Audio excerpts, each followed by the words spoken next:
Full storage na rin ba ang inyong mga cellphone at minsan hindi mo na siya matouch? Ganito lang po ang gagawin natin kung full storage na po ang ating mga cellphone. Kailangan po natin ito guys gawin. Kailangan natin linisin ang ating mga cellphone para po hindi siya nagahang or hindi siya full storage ang mga phone natin. Meron po akong dalawang way na pwede po natin gawin kung full storage na po ang inyong mga phone. Una, hanapin po natin ang isang application na madalas nyo pong ginagamit. Halimbawa guys, itong Facebook, ilong press mo lang. Tap icon or app info. Tap storage usage. Makikita nyo po guys na meron ako 1.81 gig na nagamit yung aking Facebook. So, itap lang natin ito. Itap nyo po ang clear cache. Tap lang natin. So, nag-zero siya guys. I-back lang natin. Check natin kung nabawasan po ba yung storage na kinonsume niya sa ating phone. So, makikita nyo po guys na 1.50 gig na lang. Kanina po, diba, nasa 1.81 gig siya.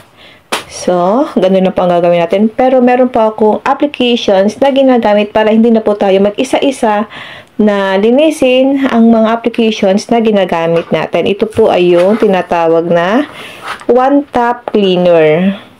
Pwede nyo po siyang i-install sa inyong mga Play Store or App Store.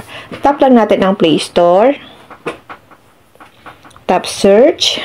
Dito po sa may search engine, itap nyo lang po ang One Touch Cleaner.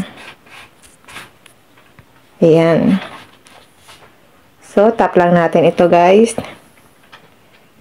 Ayan guys. 4.7 rating siya. So, mataas na po yan. 160k reviews. At meron po siyang 10 million downloads. So, ang ibig sabihin po guys, marami pong gumagamit nito. Itong application na ito. Ayan. Pwede niyo pong basahin ang kanyang mga comment or reviews. Halos mga positive comments naman po. Okay, kapag na-install niyo na po yun guys, itap na po natin ang open. Ako, open ko lang itong One Touch Cleaner. Basta i-allow niyo lang guys yung mga permissions niya. Okay? Ayan. So, scroll down lang natin. So, meron pa ako ditong large cache, 1.08 gig. Malaki na po yan, guys. Para malinis yan, itap po natin ang clear cache. Tap natin itong parang walis sa baba. Tap OK. Tap OK. So, ayan guys. Siya na po mismo ang maglilinis ng mga na-consume niyang cache sa aking cellphone.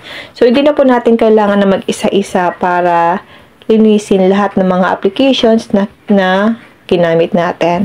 So, isang click lang, siya na po mismo ang maglilinis ng mga cache na na-consume niya sa aking phone or sa ating phone.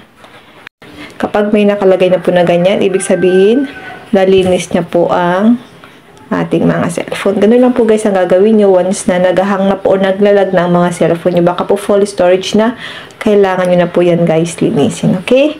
Kung may natutunan ka sa aking video, huwag nyo lang po kalimutan na i-follow ako at i-share ang ating video para malaman din po ng iba kung ano ang dapat natin gawin once na full storage na ang ating mga cellphone or naglalag na or hindi na po siya guys matouch.